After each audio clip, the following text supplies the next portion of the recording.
వినాయక నిమజ్జనం ఎలా జరుగుతుంది? చాలా బాగా నడుస్తుంది అన్న, చాలా బాగా నడుస్తుంది. ఈ రోజు చాలా మంది జనాలు కూడా చాలా మంది వచ్చారు.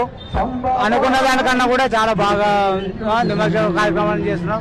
విశ్వ హిందూ పరిషత్ తరఫున ఇక్కడ స్టేజ్ వేసి మంచి ఇదిగా చేస్తున్న ప్రోగ్రాము. ఉత్సవ కమిటీకి మేము చాలా ధన్యవాదాలు చెప్తున్నాము.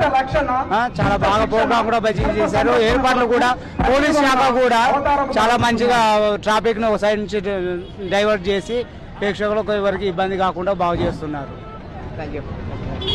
మేడం ఎలా ఉంది ఈసారి వినాయక చవితి? ఈసారి వినాయక చవితి అంత డల్గానే ఉంది. ఎందువలన? చంద్రగ్రహణం వల్ల ప్రభావం ఏమైనా పడిందా? ఉండొచ్చు. ఈ టైంకి చాలా సార్లు విగ్రహాలు రావాలి కదా, చాలా రావాలి. ఈసారి విగ్రహాలు తక్కువైనా జనాలు కూడా చాలా ఇదిగా ఉన్నారు. ఎక్కడి నుంచమ్మా? గొల్లగూడ గొల్ల నుంచా? ఎలా ఉంది మరి నిమజ్జన కార్యక్రమం? బానే ఉంది. అంటే చంద్రగ్రహణం ఉంది కదా, దాని వల్ల ఏమైనా ప్రభావం ఏమైనా కనపడుతుందా? అది రేపు నైట్ కదా, ఏం లేదు.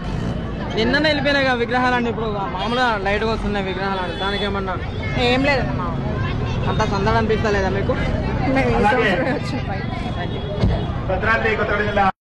ఇప్పుడే మన 3 టౌన్ పోలీస్ స్టేషన్ దగ్గర నుంచి ఇప్పుడే 8 నుంచి మొదలైన చూస్తున్నారు కదా, విగ్రహాలు మొదలైనాయి. ప్రతి ఒక్కరికి సన్మాన కార్యక్రమం, దేవుడికి దండ వేయడం, తర్వాత పెద్దవాళ్ళు విశ్వ హిందూ పరిషత్ నుంచి చాలా జాగ్రత్తగా అన్ని విధాలుగా పరిషత్ వాళ్ళందరికీ చాలా పెద్ద ధన్యవాదాలు. Thank you so much. Subscribe చేసుకోండి మా పులికాల సురేష్ టీవీని. Thank you so much.